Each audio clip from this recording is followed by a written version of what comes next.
Hello everyone, welcome back to the channel, welcome back to Sahara Football. If you're new here, you know what to do. As usual, subscribe and hit that notification bell. Otto Addo has named his squad for Ghana Black Stars AFCON Qualifiers against Angola and Niger. Let's talk to Ghanaian journalists and see what they have to say about Otto Addo's call-up and the upcoming game against Angola and Niger. Subscribe if you haven't and hit that notification bell.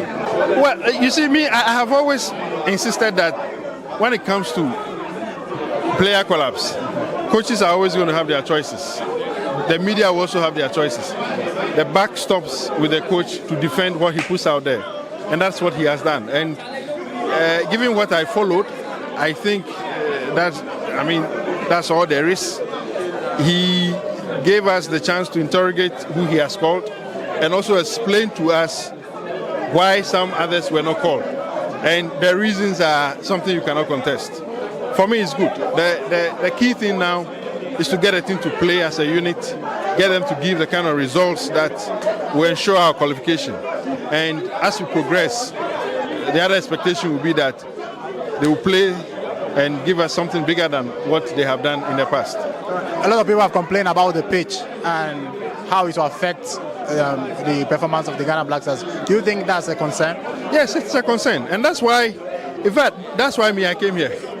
Because, you see, there must be a concerted effort to get the nation to understand that we cannot subject our football pitches to the kind of distraction we are subjecting them to.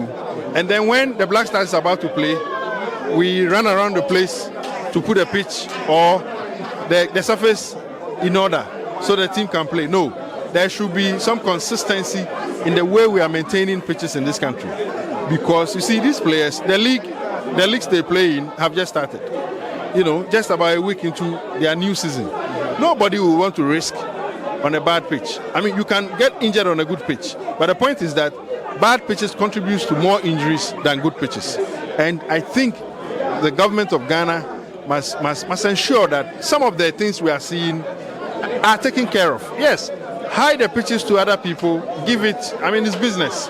But do the right things. Cover the surface so that in as much as you are doing business, you are also not destroying the... Now, every money they got from hiring the pitch, they're going to use it to maintain it. I don't think that's good management.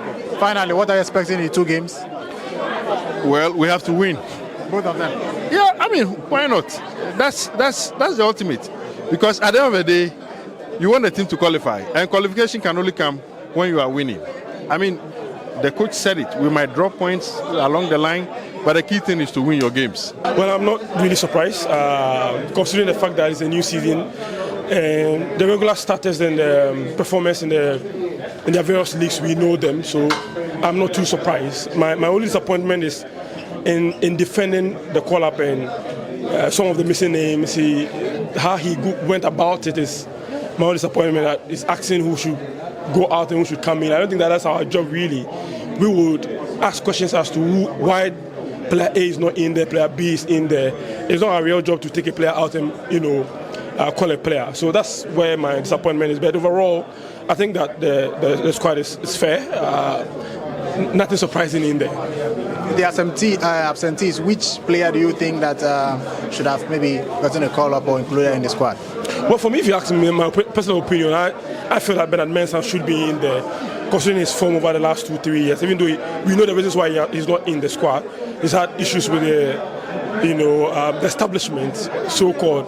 Also, Alfred Duncan, I've always asked for his inclusion, even though he's also had issues with establishment. But besides that, really, very little for me to say. The players I expect to come back are injured, and they give explanation to why they are not in the squad, so I can't complain much. The defense, is it okay for you? Like, can Ghana win with the defense? Because we don't have Daniel Amate there, because most people feel that he's a very, very commanding figure in the defense. Is it okay for you, the defense? Well, if you listen to the coach carefully, he's probably not just looking at this game, he's looking beyond this game. If you listen to his explanation why Dede is not in the squad, it's a bit futuristic as to build a team for the future. So if you look at the call-up clearly and look at the average ages of these players, it clearly points out to a certain direction. and I can understand where he is going. He clearly wants to face the old players out of the team and introduce new players and new blood. So yes, in that direction, you understand him. I hope that the players he's giving the call up to will rise to the occasion and play their heart out and probably help the team win games. And for me, that's what's important. For me, it's not about the individual call-ups and why this player is in and why this player, but the players given the opportunity to also prove why the coach has so much faith in them. And if they do that, I'm sure their future will be bright for the national team. Lastly, what are you expecting the 2 games, Angola and Niger? Very difficult game, very tricky ones. And if you watch the last 5 games we played at the Baba Yara Sports, it's been very difficult. And away teams always find the Baba Yara Sports very comfortable grounds for them to play. Hopefully, we are able to dominate this game and get a good win. Good results and good performance from the national team. And hopefully we get that both on Thursday. Are you expecting Ghana to win both games? Of course, I do. Coming from what we did, in Mali and the last 2 games we played, I expect them to win those games. Very difficult games, very tricky games, especially the away game in Niger. But I expect these players to rise to the occasion. Well, interesting squad. It looks like he is beginning to gradually, I think he's beginning to drill down the squad and get his core.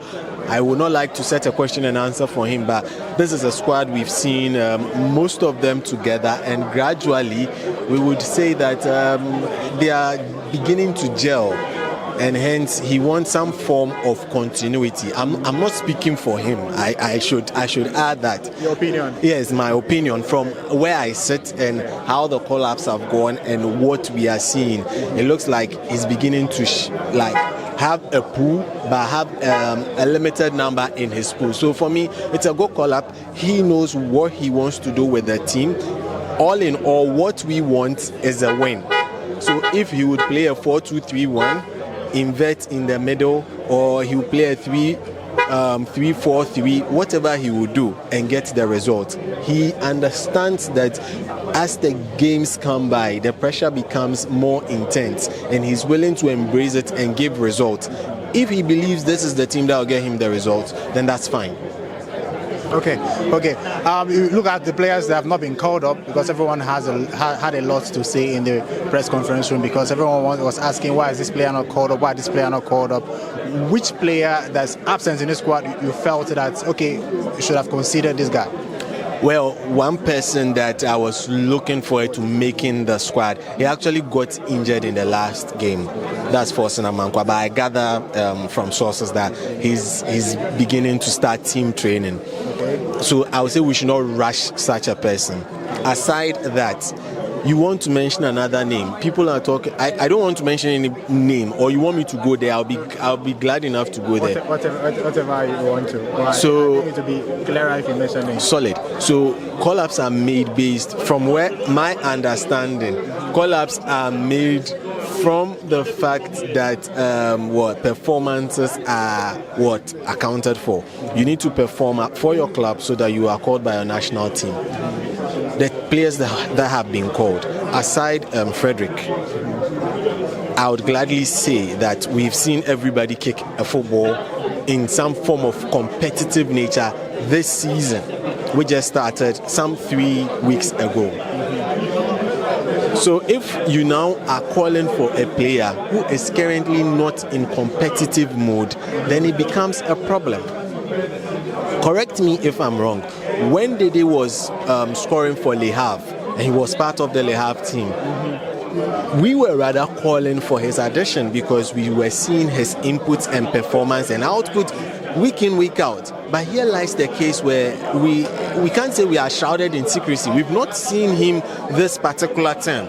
So in as much as I'm not speaking for the FA, for me, lineups or call-ups are made based on performances. So on what performance would we judge him on? I know people would come for me using the goalkeeper Fred's issue. That the coach explained in there that they are looking more holistically at his team contribution beyond the pitch. I do not roam with them everywhere beyond the pitch. So that is for the team to answer. Okay. Finally, what are you expecting in the 2 games, Angola and Niger?